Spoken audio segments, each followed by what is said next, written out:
Today we're going to make a wooden dish rack that fits over a sink. I started with some maple boards that are 3 inches wide and ½ inch thick. I used my table saw to rip pieces that were 1 3/4 inch wide. I then marked the width of my sink on the board and then made a second mark about 1 inch past the width of the sink. I then cut the wider boards to length using my miter saw.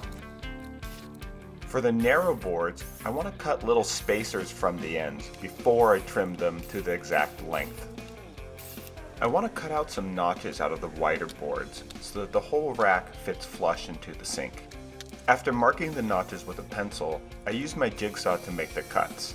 I had to use some extra boards on the sides so that I had a place to rest the guards for the saw. I sanded down the edges of all the pieces. I put wood glue on both sides of the spacers and then started to glue the rack together. I didn't have any clamps around that were big enough, so I did it in 2 pieces.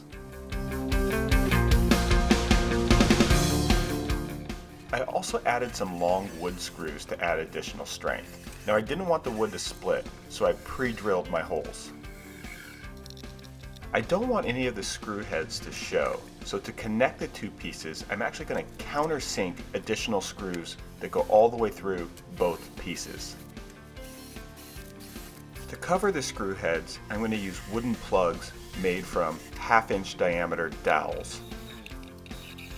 I glued and screwed both pieces together and then put some glue in the holes and glued in the dowels. Once the glue had dried, I used my Japanese handsaw to trim the dowels. I used my orbital sander to sand down all the sides of the rack. I wanted a food grade finish, so I used BioShield's wood countertop finish.